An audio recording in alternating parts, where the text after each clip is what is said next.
My name is Oona King. I'm Google's Director of Diversity Strategy.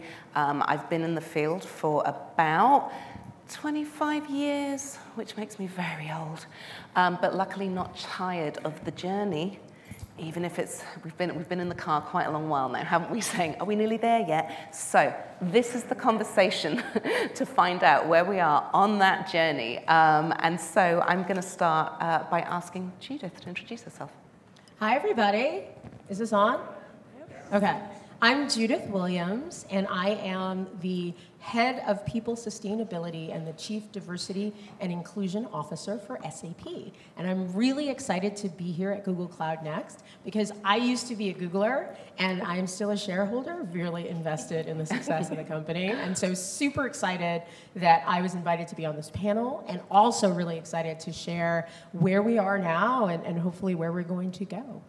Thank you. Bo. Hi there, I am Bo Young Lee, and I am the Chief Diversity and Inclusion Officer for Uber Technologies. And I'm also really excited to be here. And I love the fact that I'm sitting on a stage with people who've been in this field for as long as we have. So I've been in this field for almost 20 years. So. Hi, everyone. I'm Melonie Parker. I am the Global Director of Diversity, Equity, and Inclusion at Google. Really excited to be with you here today and to share in the conversation.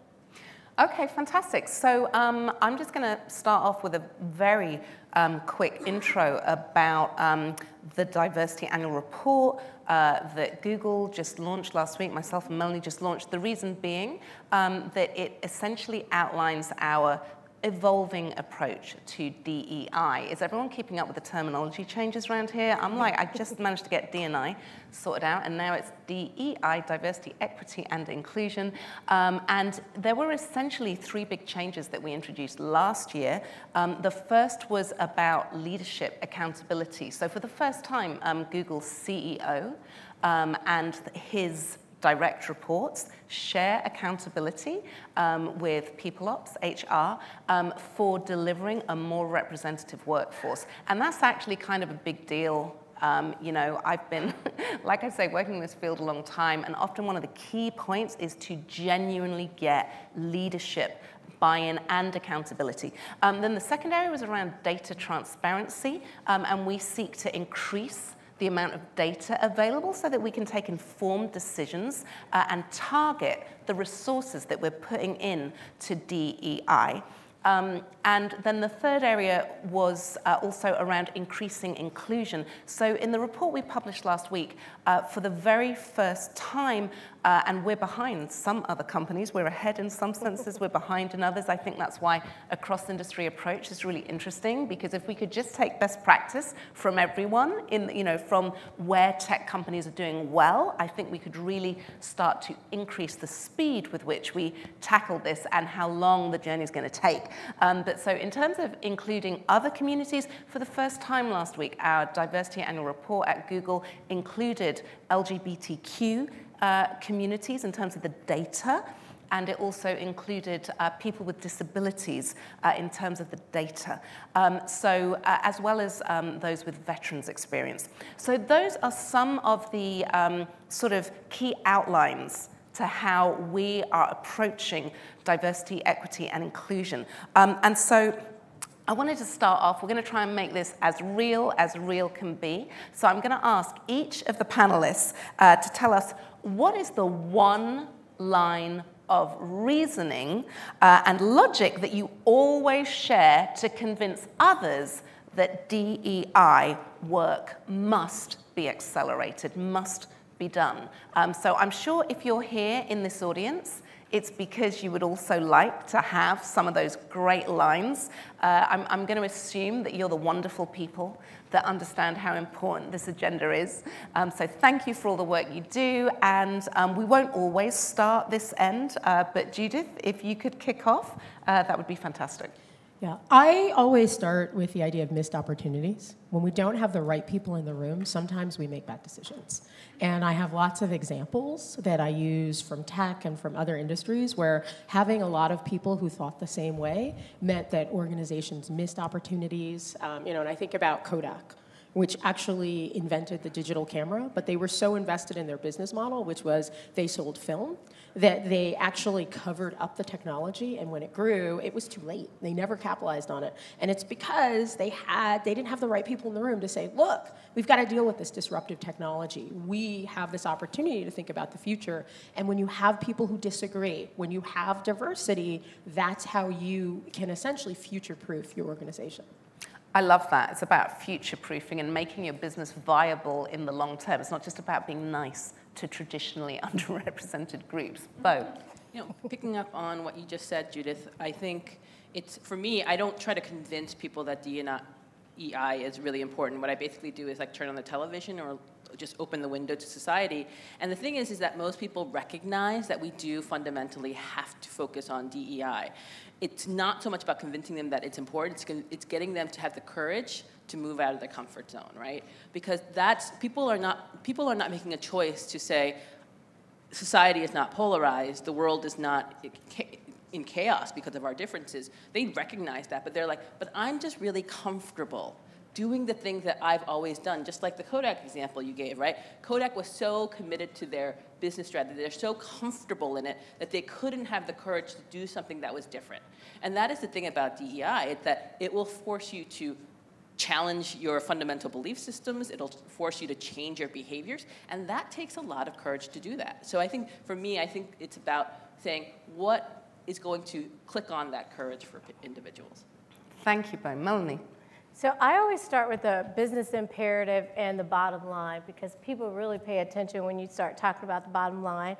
And I talk about how that diversity of, just like we've all talked about, the diversity of thought, the diversity of perspectives, it drives innovation, and it breaks up kind of that stovepipe of thinking. I come to the tech industry from aerospace and defense, and it's really critically important. I've seen that cut across all industries. You need people who look at it different, examine it different, and come from a different point of view. And so I've found that when you start with bottom line and driving profit, because businesses are in company to make money, that really helps a lot.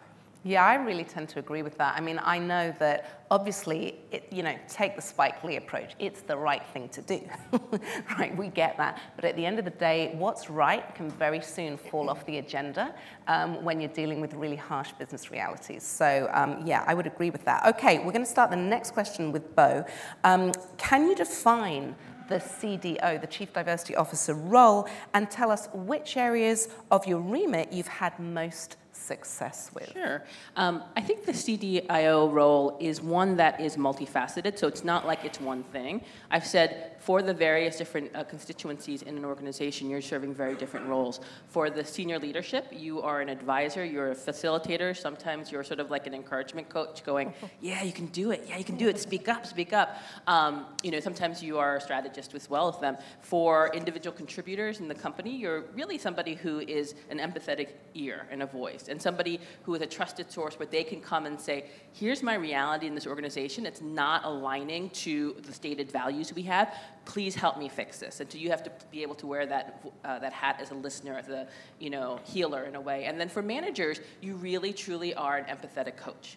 Like, I think managers oftentimes get overlooked, where we basically say, go and hit this quota, go and hit this goal, and then you leave them and they're like, how do we actually do it? And so, as for the managers, you have to be the one saying, I'm going to give you some really aggressive goals, but I'm also going to give you the tools, the training, the support, the encouragement to be able to do that. So you wear a lot of different hats in the CDIO role.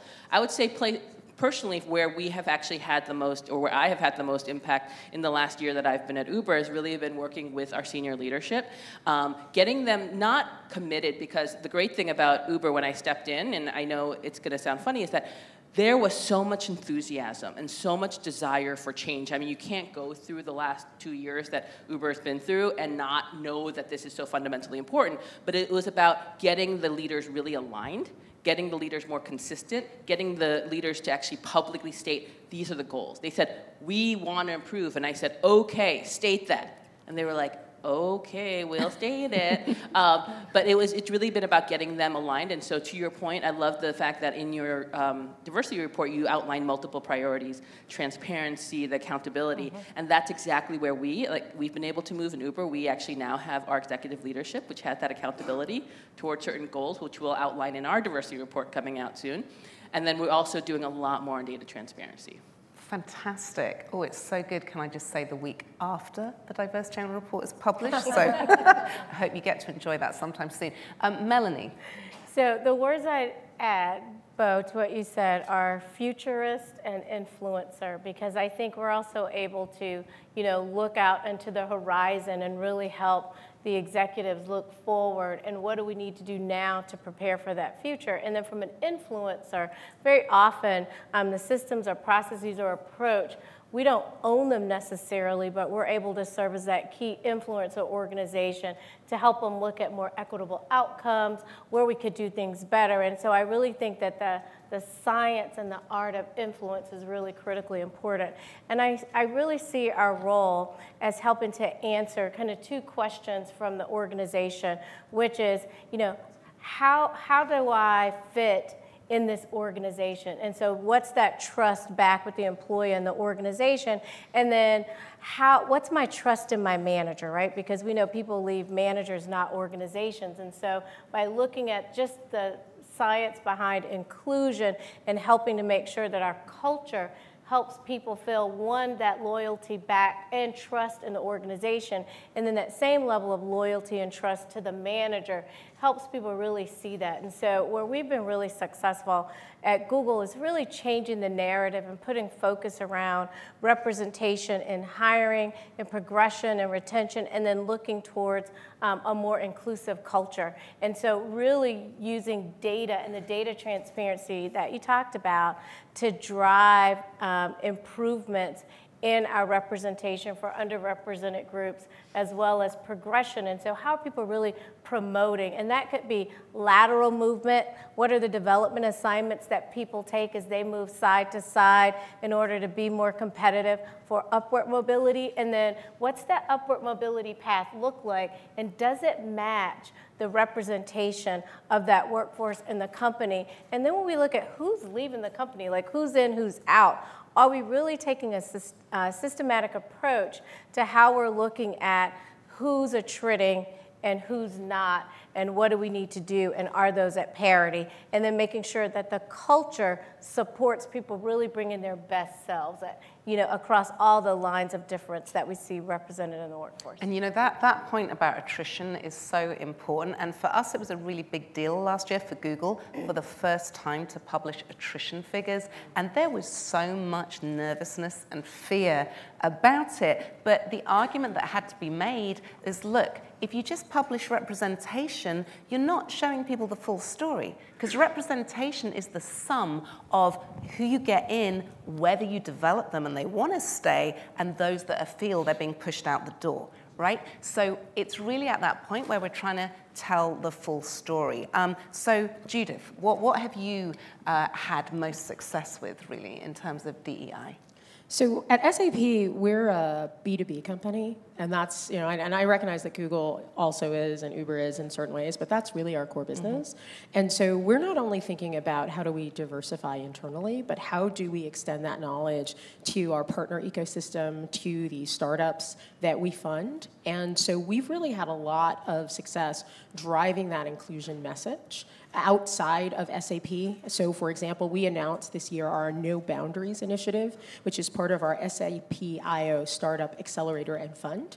And the commitment is to accelerate 200 startups that are led by women and underrepresented folks, because depending on the geography, of course that changes. Also that 40% of our investments will go to women and underrepresented founders. And When you think about it, I've been really fortunate. I worked for Google, which was a startup founded by Gen Xers. And then I worked for Dropbox, which was a startup founded by millennials. And then I worked for SAP. I'm sort of going backwards, working at a startup that was founded by baby boomers. And in each case, you had a couple guys or a group of guys who hired some more guys, who hired some more guys. And then you wake up and you're like, oh, where are the women and people of color?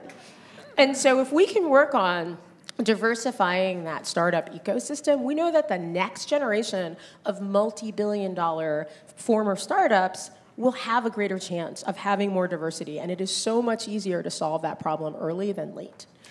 And the other thing is we can start up technologies that will help us accelerate. And so we've really worked on inclusive technology. So I think those are some of my early successes. Yeah, and I have to say, I am a huge fan of SAP's work. I mean, is that question, like, how do you make the business case for diversity? So I was searching online, and I came across this incredible example of some of the work and some of the academic partnerships that SAP had put together.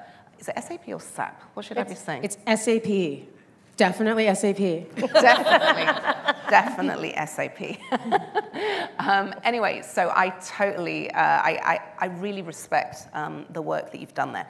Okay, next question. And incidentally, audience, people, members, change agents, it's going to be your turn at the microphone in about 10 or so minutes. So please get those questions warmed up. Okay, we are going to go to Melonie first for this question. What are the steps you think are critical for leaders to take to build an inclusion into the fabric and DNA of their teams and corporate culture? So what do leaders have to do if they want to build inclusion into the DNA of their corporate culture? Melonie. I actually believe it's pretty simple. So I don't think that there's a complicated formula here. I believe that it's personal accountability and that it really starts with me. So it's up to me. I am accountable. I set the tone and I communicate that to my team, to my organization, and I let others know. And then by keeping that eye and that focus and that personal accountability, I really believe that that's how managers are able to make change. There's lots of support and resources across the whole industry, across all of our companies to do that, but it all starts with personal accountability. I think that sounds great. Bo? And I would add to that, because it absolutely comes from that personal accountability, but where does that personal accountability come from? And one of the most probably influential things that you can actually help a leader or a manager do is actually see themselves as a diverse person. I mean, this is so fundamentally important. First of all, I am not a diverse candidate. You are not a diverse candidate. You are not a diverse candidate. We're all women of color, right? And I think that this is really important. Oftentimes, I had this, I'll tell you a story. In my last organization, which was an insurance company, so you can imagine it had a lot of diversity and inclusion challenges of its own, I had one of our senior-most leaders come to me and basically say to me, Bo, I want to really lean into diversity and inclusion and build it into my business, but I don't fundamentally see myself as a very diverse person. And I looked at him, and I'm a little cheeky, and I was at the time very pregnant as well. So I said to him, I'm like, get out of town. You're also a pregnant 41-year-old first-generation Korean-American lady? And he just kind of looked at me like I was crazy for a minute, and then suddenly it sparked. He's like, oh, I am as weird and diverse to you as you are weird and diverse to me. And I was like, yeah, because you, as a 50-something-year-old white guy who was born in South Africa but then lived all over the world, you do things in a way that for me is fundamentally mind-boggling.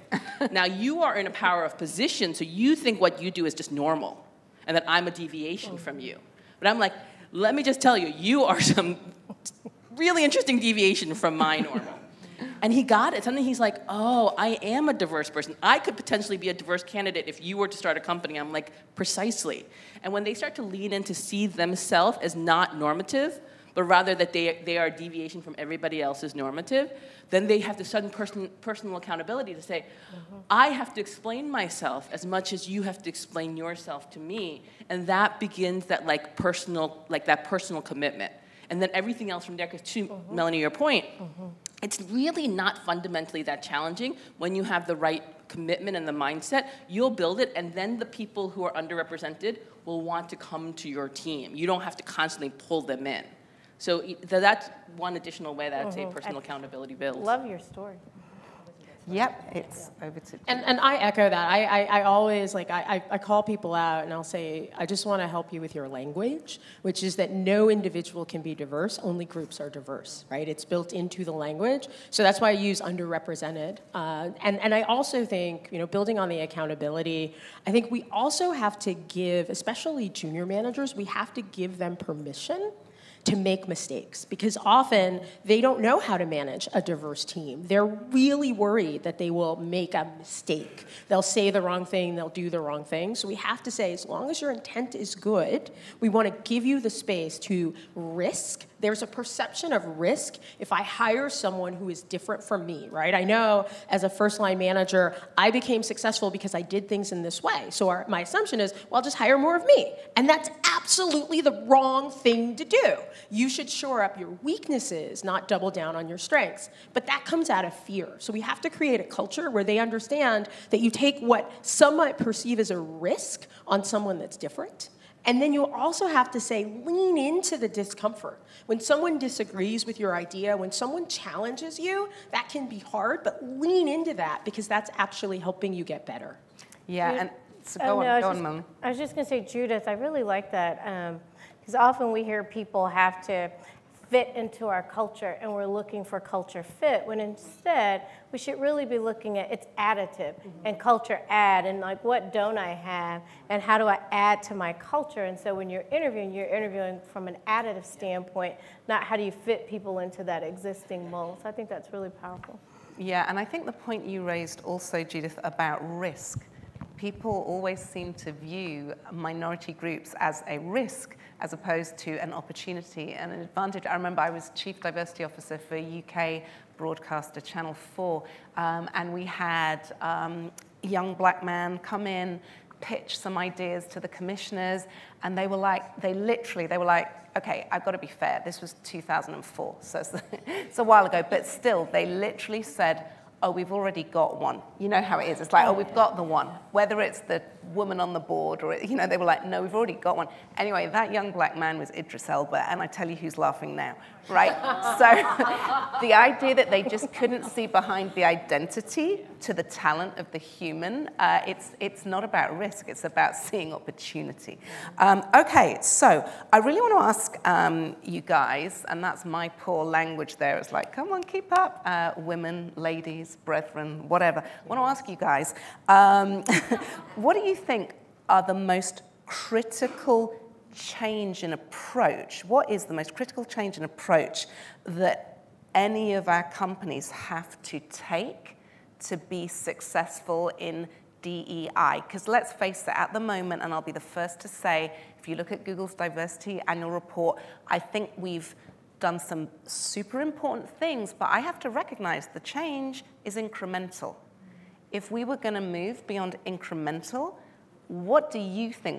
What do we have to do in terms of changing our approach? And I'm glad you moved to put your mic there, because it is your turn to go next. So I've thought a lot about this. I've been working in the space for a while, and I think we initially spent a lot of time making our business case, right? Essentially fighting for our lives and saying, this is why we're valuable. We need to stop that, right? Because everybody should get what the business case is, and we really need to focus on systemic change. And so we need to understand how we engineer our cultures and the systems around our culture for change. So I'll give you an example. We had some conversations about our compensation planning. Lots of companies do it. As a manager, you get this pile of money, you feel very wealthy, you get to distribute it, you have this largesse. And what I realized after I went through this exercise is that even me, who spent a lot of time teaching people about unconscious bias, had unconsciously overvalued male labor over female labor. And so I had to go back in and redo all of it. Now, a lot of managers aren't going to take that second step. So we talked about how do we have an algorithm that builds that in? So the default choice is the inclusive choice. Can we do that with compensation? Can we do it with hiring? Can we take advantage of AI, machine learning, VR to say, how do we know where those decision points where bias plays out. We also know that unconscious bias, we can't get rid of it. But what we can do is we can re-engineer our processes so the inclusive choice is the default choice. Because most of us are lazy, and we're not going to go out of our way if we make it the default choice. So I'm really, really bullish on technology and thinking not about another class or another program, but systemically, how do we rewire our organizations? Oh, I'm the sort of strange executive that gets very excited by use of the term systemic. That's very exciting. Okay, Bo. No, I'm all there with the systemic. Oh my goodness, you talk about systemic change, and I'm like, oh. And I will tell you, I am somebody with an economics degree and like an MBA. I love data. I can talk about data till like the cows come home. I can talk about regression modeling till the cows come home. It's amazing. I love diversity factor analysis, all that kind of good stuff. But there's a really great quote that someone said, and they said, Daniel Kahneman, and he said, nobody ever changed their mind or their behavior based on data. The only thing that changed is storytelling. And so critical to the systemic work, and you have to do both, right? You can't just do one versus the other. You have to do the systemic work, which I call the important but sometimes boring work. Sitting in there, looking at your perf process, looking at your comp process, looking at your hiring processes, changing every single one of them to pivot towards inclusion. But on top of that, you have to get the storytelling. And the way that you do the storytelling is you have to find the voices whose stories are not being told and then give them the mic and say, I want you to tell us about what your reality is like.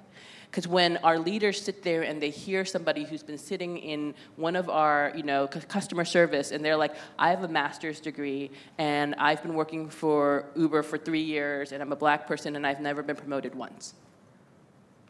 And they're like, and I know I'm smart, and I know I'm capable, and I'm meeting all my things, but I've never been promoted once, and I just don't think the company values me. That's what makes them go, ugh. Right? When they see somebody who they've known for many years, who they trust, and they're like, I don't think this company cares about me, right? So it's about getting those two things right, because the data will help us figure out, and the systemic work will help us figure out, like, how do we move forward?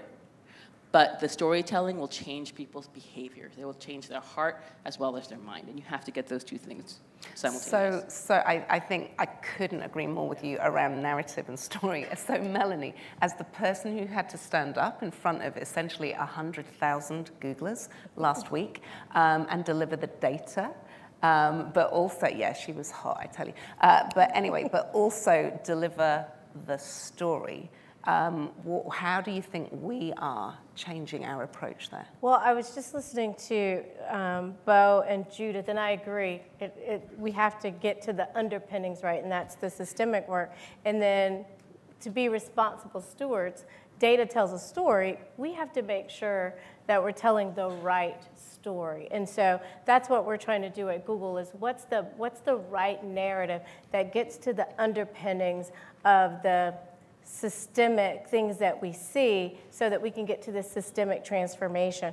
And so holistically, we recognize that as we're focusing on representation and we're bringing people into the organization, that we're getting those from two sources. We're getting those from other companies, and we see particularly in the tech industry, people go from company to company to company, and we're just recirculating talent. We're not growing talent, we're recirculating talent. And then we also get people in from our educational institutions, right? So we get these new college grads. And so we have more opportunity with these new college grads and where we're looking at. And we gave an example, Dr. Kamal Bob, who works on our team doing diversity strategy, but led a computing center at Georgia Tech. He lives in Atlanta, and he gave this example. This is my story for you, Bo. Gave this example about when you look at Atlanta, one of the biggest metropolitan areas in the U.S., you could take this story and put it anywhere in the world. In Atlanta proper, there's 11 public schools, and 8 of the 11 schools have no white students. In those 8 schools that have no white students, they don't have an AP computer science teacher in any of those schools. So the normal track that would get these students on path to be competitive for the universities to major in computer science, we're not seeing that because the schools aren't teaching it because they don't have the teachers or the professors to do that. And so when we're looking at these numbers and we're seeing, like if you look at the first grade class, it's one of the most diverse classes in the United States. If you pick California, look at the first grade class here. And so you would predict just based on volume or quantity alone, what would that return? But when you pull that back and you look at who's in and who's not, who's included, who's not included, who's in the story, who's not in the story, who's getting the education, who's not getting the education, we're not moving the needle, because when we go back and we look at the underpinnings of the systemic things that are done in this country, what we're seeing is that we're not educating appropriately. So we're never going to return the talent that we need and have the representation that we need if we don't go all the way back there and start to do something very different with how we're educating at a very early age. And we can't do that in isolation. We do that together. And so there's this call from a tech industry standpoint. How do we partner? How do we make sure that we're providing the education to those students, that people aren't getting lost, and where does talent meet opportunity, and we're able to provide that access, and then we can track who we're moving through, and we can have that return on the other side, meanwhile, while we're still recirculating and regurgitating the talent that's there. And so that's the holistic approach that we're really focused on, that we invite all of you to be a part of. I think that deserves a round of applause personally, because because what it's really doing is fundamentally shifting how we look at this issue. So it's saying, look, we have to look at some of the systemic barriers that are artificially depressing the numbers of diverse talent, if I can use that term, coming into the pipeline. And the other, I mean, I'll give you a story. Like last week, my 13-year-old, okay, he's the only kid in his school with an afro. We live in a very non-diverse area anyway, and the teacher says, so he's 8th grade, he's going to go to high school next year, and the teacher says, oh, he's falling behind on algebra, and if he doesn't improve his algebra in the next 8 to 12 weeks before the end of that semester and he goes to high school, he won't get into the feeder classes that will keep him at the top, where he could then go into what you're talking about, right? And so we're like, oh my God, he's not doing very well. Oh, well, we know what, well, we'll just buy our way out of it. We'll buy a math tutor for him. Now, what about all the kids who don't have parents who can invest like that? Just spend the money on the kids to give them essentially an unfair advantage. And so that's why I think, race is so important to me. Of course it is, as a woman of color. It's hugely important. It has literally colored my world. I was the second woman of color elected to the UK Parliament. It was all about race, right? Okay? But I tell you, if you do not take socioeconomic status into account, you will never deal with one of the most fundamental arbiters of privilege and opportunity. So I hope the tech industry is really going to develop the points that we've all made here and that Melonie just articulated, and come together to say, hey, we've got to do better than this. It's simply not fair if we don't. And hey, we're not getting the best talent for the industry if we don't.